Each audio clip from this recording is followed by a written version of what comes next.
صلی علی محمد وآل محمد وجعلنا من بین ایدیہم سدا بلند آواز سے صلوات۔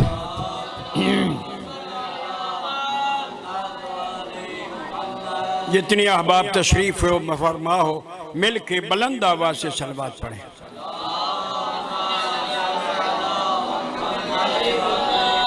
اس مجلس عزا کی بارگاہ امامت میں قبولیت کے لیے ایک دفعہ پھر صلوات۔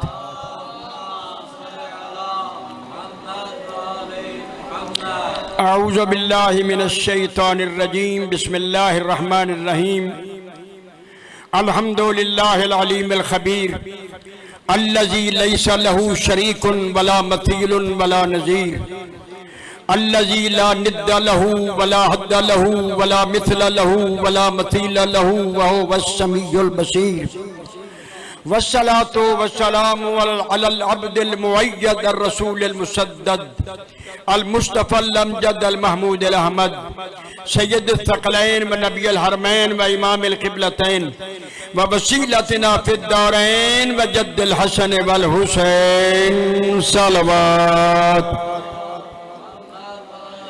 سیدنا و سندنا و حبیبنا و طبیب قلوبنا و شفیع ذنوبنا ابی القاسم محمد سید الانبیاء والمرسلین وآلہ الطیبین الطاہرین المعصومین القائدین الغر المیامین المحجلین الذين أذهب الله عنهم الرجس وطهرهم تطهيرا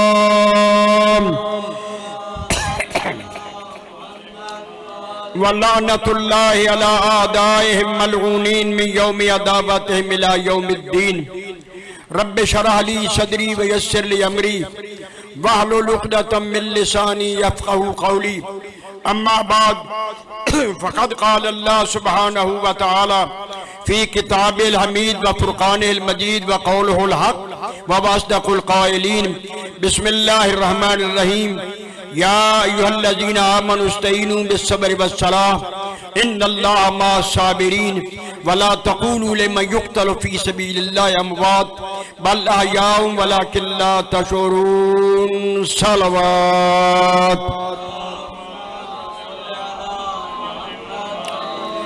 نعرہ تکبیر نعرہ تکبیر نعرہ رسالت نعرہ رسالت نعرہ حیدری نعرہ حیدری حسینیت حسینیت یزیدیت یزیدیت یا امام المنتظر یا امام المنتظر یا امام المنتظر سلطان زمانہ کی خدمت میں بلند تر صلوات۔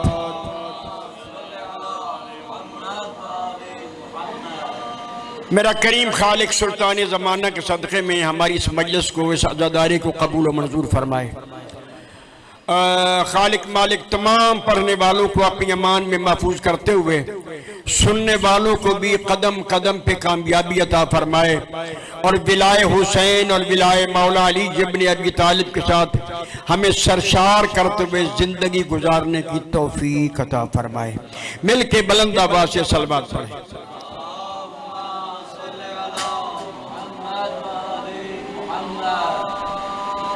میں نے آپ کے سامنے قرآن مجید فرقان حمید کی سورہ بقرہ کی مشہور و معروف آیت کی تلاوت کا شرف حاصل کیا۔ توجہ میری طرف ہے، بہت سارے ذاکرین آپ کو اپنے اپنے انداز میں وہ محظوظ فرمائیں گے اور غالباً ایک لمبی فہرست ہے اور ذاکرین نظام کی جو بڑی بڑی دور سے تشریف لا کر اور بڑے مشہور ہیں پاکستان کے، اپنی خوبصورت آوازوں سے آپ کو محظوظ کریں گے۔ میرا خیال ہے ان تمام میں سب میں بے سرا میں ہوں، جس کی نہ کوئی سر ہے نہ کوئی تال ہے، سیدھی سادھی باتیں ہیں، دو چار باتیں سن لو اور میں آپ کو زحمت تمام کر دوں۔ خدا بند کریم سورہ بقرہ میں فرما رہا ہے وَلَا تَقُولُوا لِمَنْ يُقْتَلُ فِي سَبِيلِ اللَّهِ أَمْوَاتٌ، جو اللہ کی راہ میں قتل ہو جائیں ان کو مردہ نہ کہنا۔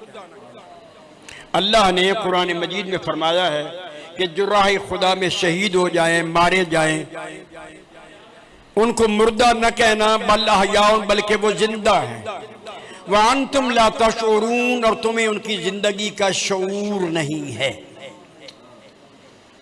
پھر خداوند کریم نے سورہ آل عمران میں فرمایا وَلَا تَحْسَبَنَّ الَّذِينَ قُتِلُوا فِي سَبِيلِ اللَّهِ أَمْوَاتٌ، جو اللہ کی راہ میں قتل ہو جائے ان کو مردہ گمان بھی نہ کرنا، سوچنا بھی نہیں کہ وہ مردہ ہے، بل احیاء، بلکہ وہ زندہ ہے، وَعِندَ رَبِّهِمْ يُرْزَقُونَ، اور وہ راہ خدا میں قتل ہونے والے زندہ ہیں اور وہ اللہ کے ہاں سے رزق پاتے ہیں۔ جو بھی راہ خدا میں قتل ہو جائے، جو بندہ مومن جو بے گناہ قتل ہو جائے، بے گناہ مارا جائے، اللہ کہتے ہیں ان کو مردہ نہ کہنا، وہ زندہ ہے، اور وہ اللہ کے ہاں سے رزق پاتے ہیں، اور تمہیں ان کی زندگی کا شعور نہیں ہے۔ جیسا کہ میں نے عرض کیا کہ ذاکرین اعظام آ چکے، بہت سارے ذاکرین آ چکے ہیں، باقی بھی تشریف لا رہے ہیں، وہ اپنی اپنی باری پر اپنے انداز میں آپ کو قصیدے بھی سنائیں گے، فضائل و مصائب بھی سنائیں گے۔ تھوڑی سی باتیں اس بے سرے کی سن لو، اللہ تعالیٰ انشاءاللہ آپ کو اجر جزیل دے گا۔ اللہ اکبر، یا رسول اللہ،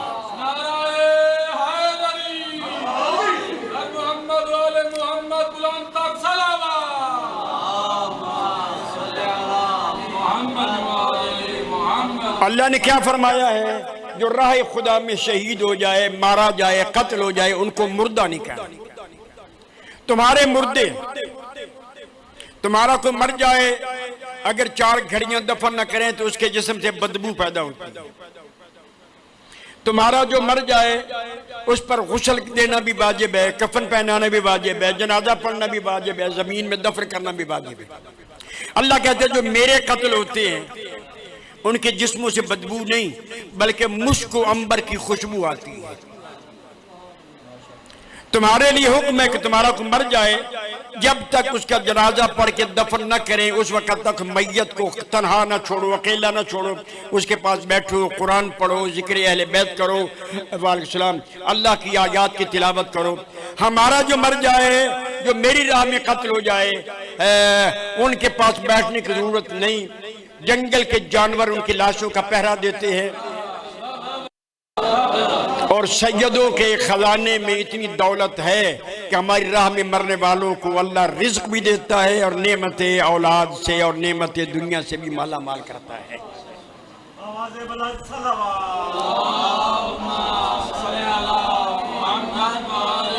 اچھا، جو شہید راہ خدا ہے اس کی میت کو غسل نہیں دیا جائے گا۔ دمہ غسلہ، اس کا جو خون ہے وہی اس کا غسل ہے۔ شہید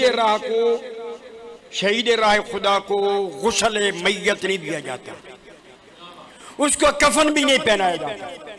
جو شہید ہو جائے نا اس کو کفن بھی نہیں پہنایا جائے گا، بلکہ جس لباس میں وہ قتل ہوا ہے، شہید ہوا ہے، وہی لباس ہی اس کا کفن ہے۔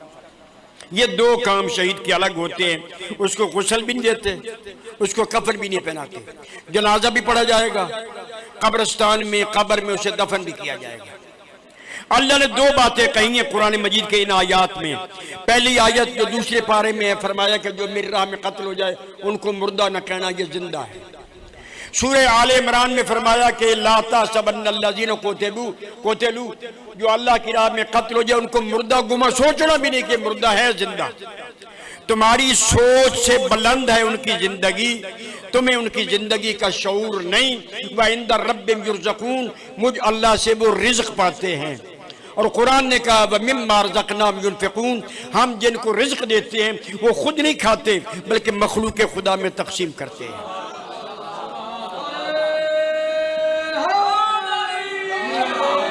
اس شہید راہ خدا کا آج بھی وہ رزق دنیا میں تقسیم ہو رہا ہے اور دنیا اس سے فیض یاب ہو رہی ہے، چونکہ وہ مردہ نہیں، وہ زندہ ہے۔ لیکن کمال کی بات یہ ہے کہ باقی سارے کام مردوں والے۔ شہید کو جنازہ بھی پڑھا جائے گا، قبرستان میں دفن بھی کیا جائے گا، شہید کے بچے یتیم کہلائیں گے، حالانکہ جو زندہ اس کے بچے یتیم نہیں، آپ اور میں ہم زندہ ہیں، ہمارے بچے یتیم نہیں، الحمدللہ ان کے سر پر باپ کا سایہ ہے، ماں کا سایہ ہے، خاندان کے بزرگوں کا سایہ ہے، وہ ان کے بچے یتیم نہیں کہلائیں گے، لیکن شہید کے بچوں کو یتیم کہا جائے گا، شہید کی بیوی کو بیوہ کہلایا جائے گا۔ جو بھی شہید ہو جائے نا، حالانکہ وہ زندہ، اللہ کہتا ہے زندہ ہے، زندہ کی بیوی تو بیوہ نہیں کہلائے گی، اس کا شوہر زندہ ہے، لیکن اللہ کہتا ہے شہید راہ خدا میں قتل ہوا ہے، زندہ ہے، مگر اس کی بیوی کو بیوہ کہا جائے گا۔ 3-4 مہینے 10 دن عدت گزارنے کے بعد یہ بیوہ اگر آگے شادی کرنا چاہے تو کر سکتی ہے، یہ اللہ کا نظام ہے۔ اللہ کہتا ہے یہ رزق بھی کھاتے ہیں، زندہ بھی ہیں، ان کی زندگی کا تمہیں شعور نہیں ہے، لیکن ہم نے آج تک کسی شہید کو باتیں کرتے ہوئے، چلتے پھرتے ہوئے، کھاتے پیتے ہوئے نہیں دیکھا۔ جیسے باقی مردے قبر میں دفن ہو گئے، شہید بھی دفن ہو جاتا ہے۔ ہم نے نہیں دیکھا کہ کسی شہید کو وہ جناب زندہ ہے، اللہ کہہ رہا ہے زندہ ہے، اللہ سے سچا کون ہو سکتا ہے؟ اللہ سب سے بڑا صادق بھی ہے، وہ صادق الوعد بھی ہے، وہ صحیح بات کہتا ہے، وہ کہتا ہے یہ زندہ ہے، مگر ہم نے ان زندہ شہیدوں کو نہ چلتے ہوئے دیکھا، نہ پھرتے ہوئے دیکھا، نہ کھاتے ہوئے دیکھا، نہ باتیں کرتے ہوئے دیکھا، نہ لوگوں سے ملاقات کرتے ہوئے دیکھا، اللہ کہتا ہے زندہ ہے۔ او بابا آدم سے لے کر آج تک جتنے بھی شہید راہ خدا ہیں، سب کے سب زندہ ہیں۔ پہلا شہید حضرت آدم علیہ السلام کا بیٹا حابیل تھا، جس کو سکے بھائی قابیل نے قتل کر دیا تھا۔ یہ پہلا خون زمین پہ گرا تھا شہید مظلوم کا، جس کا نام ہے حابیل علیہ السلام، حضرت آدم علیہ السلام کا بیٹا۔ اس حابیل سے لے کر آج تک آج بھی لوگ شہید ہو رہے ہیں، بے گناہ قتل ہو جاتے ہیں، بمباری ہوتی ہے، مارے جاتے ہیں، نمازیں پڑھتے ہیں، بم مارتے ہیں، وہ بیچارے قتل ہو جاتے ہیں، لیکن ہم نے کسی شہید کو نہ چلتے دیکھا، نہ پھرتے دیکھا، نہ کھاتے دیکھا، نہ پیتے دیکھا۔ اللہ کہتا ہے زندہ ہے۔ آپ کو کائنات میں کوئی شہید ایسا نظر نہیں آئے گا۔ قبر پہ جا کے لوگ فاتحہ پڑھتے ہیں، ہمارے فوجی کئی شہید ہو جاتے ہیں، میدان جنگ میں مارے جاتے ہیں، بمباری ہوتی ہے، وہ قتل ہو جاتے ہیں، وہ دفن ہو جاتے ہیں، اور اس کی شہادت کی تاریخ پر باقاعدہ فوج ان کی قبروں پہ آتی ہے، سلوٹ مارتی ہے، سلام کرتی ہے، دعا پڑھتی ہے، لیکن ہم نے ان شہیدوں کو کوئی کام کرتے ہوئے نہیں دیکھا۔ اس بات پہ میں زور دے رہا ہوں کہ شہید ہیں زندہ، مگر ان کے بچے یتیم کہلائیں گے، ان کی بیوی بیوہ کہلائے گی۔ اللہ کہتے ہیں یہ مجھ کے رزق پاتے ہیں، یہ تم ان کو سمجھتے نہیں ہو، یہ چلتے ہیں، یہ پھرتے ہیں اور میری نعمتوں سے فائدہ اٹھاتے ہیں، لیکن ہم نے کسی شہید کو چلتے پھرتے نہیں دیکھا۔ اور پوری دنیا کے مسلمانوں کا عقیدہ ہے کہ ہر شہید خدا زندہ ہے، سنی ہوں، شیعہ ہوں، وہابی ہوں، دیوبندی ہوں، نقشبندی ہوں، ہر مسلمان کا عقیدہ جو شہید راہ خدا وہ زندہ۔ ہم نے شہید زندوں والی کو بات نہیں دیکھی۔ قبر پہ دفن ہو گئے، فاتحہ پڑھا جا رہا ہے، مردے کا فاتحہ پڑھا ہوتا ہے، شہید کا زندہ کا تو فاتحہ نہیں پڑھتے، وہ فاتحہ بھی پڑھا جاتا ہے، قرآن خوانی بھی ہوتی ہے، دعائیں بھی مانگی جاتی ہیں، ان کے بچوں کو یتیم سمجھ کے ان پہ سے پیار بھی کیا جاتا ہے کہ یہ بھائی یتیم ہو گئے ہیں، ان کا باپ قتل ہو گیا ہے، شہید ہو گیا ہے۔ نہیں دیکھا۔ ہم نے شہید کو بھی اسی طرح قبروں میں دفن ہوتے دیکھا جس طرح ہمارے مردے قبروں میں دفن ہوتے ہیں۔ برادران گرامی، میں نے اس بات پہ زور دیا اور آپ کی توجہ چاہتے ہوئے، کائنات کے عالم میں آپ کو کوئی ایسا شہید نظر نہیں آئے گا جو مرنے کے بعد، قتل ہونے کے بعد باتیں کرتا ہو، چلتا ہو، پھرتا ہو، کھاتا ہو، پیتا ہو۔ اگر دیکھنا ہو تو نوک نیزہ پہ حسین کو دیکھو، سر نوک نیزہ پہ ہے، تن کربلا کے میدان میں ہے، قرآن پڑھ کے بتا رہا ہے اِنَّا أَصْحَابَ الْكَهْفِ وَالرَّقِيمِ كَانُوا مِنْ آيَاتِنَا عَجَبًا۔ کبھی سورہ کہف کی تلاوت فرمائی، کبھی سورہ فیل کی تلاوت فرمائی، کبھی کسی سورت اور کی تلاوت کر کے حسین نے بتایا کہ شہید ایسے زندہ ہوتے ہیں جیسے میں نوک نیزہ پہ زندہ ہوں۔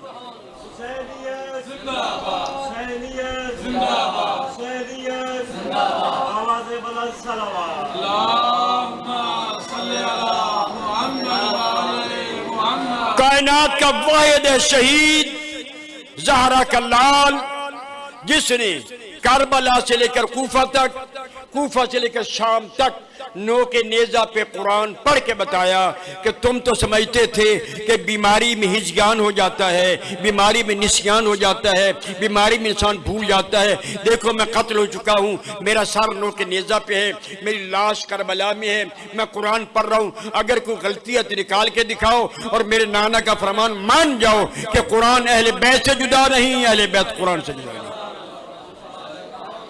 قرآن ہمارے ساتھ ہے، ہم قرآن کے ساتھ ہیں۔ اسی لیے اللہ نے اس حسین بادشاہ کو کائنات عالم کا ہادی بھی بنایا اور نجات دینے والا بھی بنایا۔ میں بات ختم کر رہا ہوں، مجھے احساس ہے وقت بہت تھوڑا ہے، ذاکرین نظام دھڑا دھڑ تشریف لا رہے ہیں، آپ کو مستفیض کریں گے، میں 2-4 جملوں میں ہی آپ کی زحمت تمام کروں۔ اللہ کے نبی نے فرمایا تم سب ہدایت کے محتاج ہو، ہر بندہ ہدایت کا محتاج ہے، کیونکہ ہر روز ہر بندہ دن میں 10 دفعہ نماز پڑھتے ہوئے کہتا ہے اہدنا الصراط المستقیم، خالق مالک مجھے صراط مستقیم کی ہدایت عطا فرما۔ ہر بندہ نماز میں اللہ سے دعا مانگتا ہے، میرے اللہ میں ہدایت عطا فرما، ہدایت عطا فرما۔ جب تک انسان اس دنیا میں ہے وہ ہدایت کا محتاج ہے۔ آپ جتنے بیٹھے سب ہدایت کے محتاج ہیں، میں بھی ہدایت کا محتاج ہوں، بڑے بڑے علماء بھی، ذاکر سب ہدایت کے محتاج ہیں۔ پاک نبی نے فرمایا تم سب ہدایت کے محتاج ہو، اگر تم ہدایت چاہتے ہو تو میرے حسین کے دروازے پر آ جاؤ۔ ان الحسین مصباح الہدی و سفینۃ النجاۃ، میرا حسین ہدایت کا چراغ ہے اور کشتی نجات۔ جو بھی دروازہ حسین پہ آئے گا اللہ اس کو ہدایت بھی عطا فرمائے گا، اس کو نجات بھی عطا فرمائے گا۔ حسین کے دروازے پر ہدایت بھی ملتی ہے، نجات بھی ملتی ہے۔ اسی لیے ہم بار بار حسین بن علی کا ذکر کرتے ہیں، حسین کے فضائل بیان کرتے ہیں، حسین بادشاہ کے مصائب بیان کرتے ہیں کہ ہم ہدایت کے محتاج ہیں، اور ہدایت نہیں مل سکتی جب تک کہ زہرا کے دروازے، زہرا کے لال کے دروازے پر اپنی زمینوں کو نہ جھکا لیں۔ دنیا میں ہم ہدایت کے محتاج، مرنے کے بعد ہم نجات کے محتاج۔ کوئی بندہ دعویٰ نہیں کر سکتا میں نے اتنی اچھی عمل کر دیے، اتنی نیکیاں کر دی اب میری نجات ہو جائے گی، نہ۔ مرنے کے بعد ہر انسان نجات پانے کا محتاج ہے، جب تک زندہ ہے وہ ہدایت کا محتاج ہے، جب مرے گا پھر نجات کا محتاج ہے۔ نبی نے قلم توڑ دیا کہ یاد رکھو ہدایت چاہتے ہو تب بھی حسین کے دروازے پر آؤ، نجات چاہتے ہو پھر بھی حسین کے دروازے پر آؤ۔ عزیزان گرامی وقت ختم ہوا، ہم اس لیے ذکر حسین کرتے ہیں اور دنیا کو دعوت فکر دیتے ہیں کہ اگر ہدایت چاہتے ہو، دنیا میں کامیابی چاہتے ہو، نجات چاہتے ہو تو تمہیں زہرا کے لال کے دروازے پر آنا پڑے گا۔ شہادت کے بعد زہرا کے لال نے ہدایت کا چراغ روشن رکھا، جیسے میں نے ابھی عرض کیا، جس کے دروازے پہ آنے کے بعد ہر بندے آنے والے کو رزق ملتا ہے جو حسین کے صدقے میں تقسیم ہوتا ہے۔ ایک دفعہ مل کے صلوات پڑھ لے بلند آواز سے۔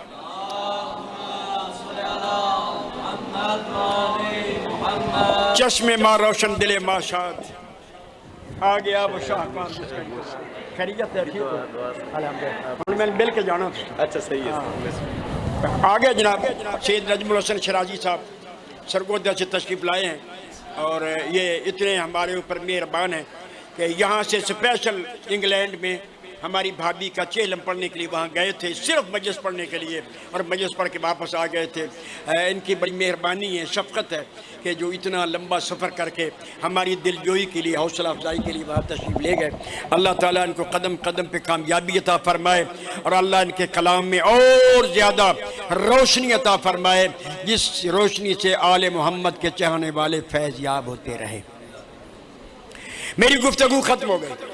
میں پہلے کہہ رہا تھا کہ برادر عزیز آ جائیں گے، ان کا ٹائم ہی 8 بجے اشتہار پہ لکھا ہوا ہے، اور یہ اپنے ٹائم میں مقرر پہ تشریف لے آئے ہیں۔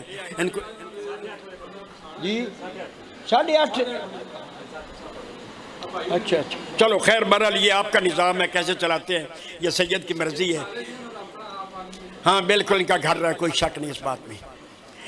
اللہ نے پاک امام حسین کو ہدایت کا چراغ بنایا اور کشتی نجات بنایا۔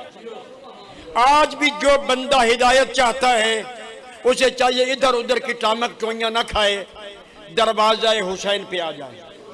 اور جو بندہ چاہتا ہے کہ مرنے کے بعد مجھے نجات ملے، میں کامیاب ہو جاؤں، منزل مقصود تک پہنچ جاؤں، پھر بھی دروازہ حسین ہے۔ جو بندہ خلوص نیت کے ساتھ زہرا کے لال کی دہلیز پہ گردن جھکا دے گا، انشاءاللہ بطول کا لال اسے نجات کے شرف سے بھی منور فرما دے گا۔